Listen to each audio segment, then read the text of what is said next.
South ఇండియాలోనే biggest sorry store మన Varahi silks మన విజయవాడ ఎంజీ రోడ్ లో డిసెంబర్ 4వ తారీఖున ఘన ప్రారంభం. ప్రమోషన్స్కి హీరో సపోర్ట్ చేయట్లేదు అనేసి వినిపిస్తుంది. అది ఎంతవరకు వాస్తవం ఏంటి? సుధీర్ ఈరోజు కూడా రాలేదు.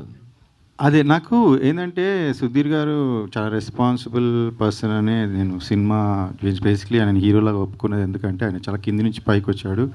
ఆయనకి ఎప్పుడు పెట్టలేని బడ్జెట్ పెడుతున్నాము కాబట్టి హీల్ డూ జస్టిఫికేషన్ అనుకొని సెలెక్ట్ చేసాము. ఆయన మంచి ఫ్యామిలీ నుంచి కూడా వాళ్ళ పేరెంట్స్ మంచి వాళ్ళు, అప్గ్రేవింగ్ మంచిది. సో నేను I'm believing that he'll come. ఎందుకంటే మేము ఎక్కువ రోజులు వెయిట్ చేయలేదు. చాలా రోజులు ఇప్పుడు సినిమాని ఆపి దాన్ని కరెక్ట్ చేసుకొని ఫినిష్ చేయడానికి మాకు టైం పట్టింది. అందులో మళ్ళీ ఇప్పుడు ఛాంబర్లో ఇష్యూ ఉంది. ఆ ఛాంబర్లో వాళ్ళు డిసిషన్ తీసుకునే వరకు నేను ఎక్కువ డిస్క్లోజ్ చేయలేను.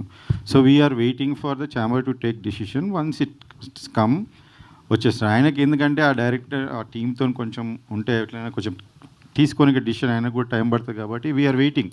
We don't have anything against him.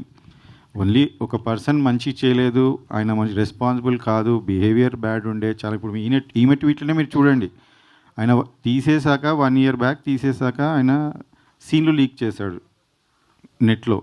A cinema సీన్లు ఏ డైరెక్టర్ అయినా చేస్తాడు అలా సీన్లు లీక్ చేస్తే ఛాంబర్కి వెళ్తే ఛాంబర్ ఆయన పోలీస్ కంప్లైంట్ ఇవ్వమని ఇచ్చాం. ఫైల్ అయినాక ఈ రోజు కాక చెప్పలేను మీకు పోలీస్ కంప్లైంట్ ఫైల్ అయింది, కోర్టుకి ఆయన పంపించారని ఇప్పటిదాకా చెప్పలేదు. ఎందుకంటే అది సుధీర్ గారి లైఫ్కి ఎఫెక్ట్ అవుతుంది, ఒక మూవీకి ఎఫెక్ట్ అవుతుంది, ఇంతమంది కష్టాలు ఎఫెక్ట్ అవుతుంది నేను చెప్పలేదు.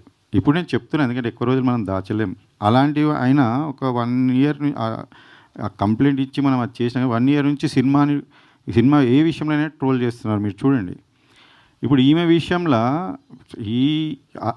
ఆ మాట అనడము నేను కూడా అసలు చూసే లోపలే ఆమె రియాక్ట్ అయిపోయింది. ఎందుకంటే she's like that, she's very straight. అదే ఆమె కూడా అదే అంటది. ఇప్పుడు ప్రాబ్లం అంటే మీరు ఛాంబర్కి వెళ్ళండి, మీరు డైరెక్టర్ అయితే వాళ్ళ అసోసియేషన్లో కంప్లైంట్ చేయండి, అట్లెట్లైనా మీరు ప్రూవ్ చేసుకుందామంటే ఆయన ఎందులో మెంబర్ కాదు. ఆయన ఇంతకుముందు కూడా 2 సార్లు సినిమాల నుంచి బయటికి పంపించేశారని మీకు ఇంకా దిల్రాజు గారు కూడా ఆయన ఆపి వేరే వాళ్ళతో ఫైనాన్స్ చేయించుకున్నాడు ఆ ఫస్ట్ మూవీ. సో ఇవన్నీ కూడా అందరికీ తెలుసు ఇండస్ట్రీలో. నేను కొత్తగా చెప్పాల్సిన, అందుకని ఆయన గురించి మాట్లాడి వేస్ట్, కొత్తగా చెప్పాల్సిన వేస్ట్. సో నేను రైట్ టైంకి నాకు చాలా సినిమా ఎఫెక్ట్ అవుతుంది.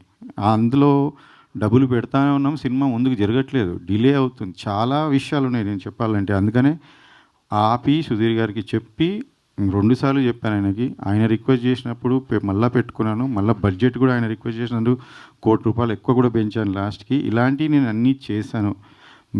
I'm 100% honest and fair and I believe in God. Everything happens for good.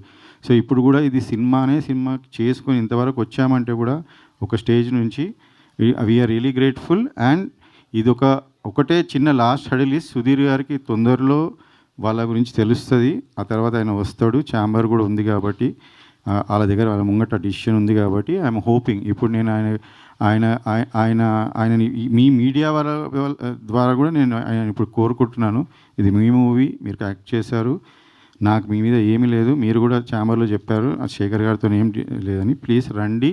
ఎందుకంటే ఈ మూవీని రీచ్ చేయడం, ఉన్న మంచి మెసేజ్, మంచి మూవీని ముందు తీసుకోవడంలో మీ పాత్ర కూడా ఉంటే మీకు సంతోషంగా ఉంటుంది. This is the best, I'm telling you, ఆయన క్యారియర్లోనే ఇది బెస్ట్ మూవీ సోఫార్. సో ఆయన కూడా పార్ట్ ఆఫ్ దిస్ ఉంటే మాకు సంతోషమే.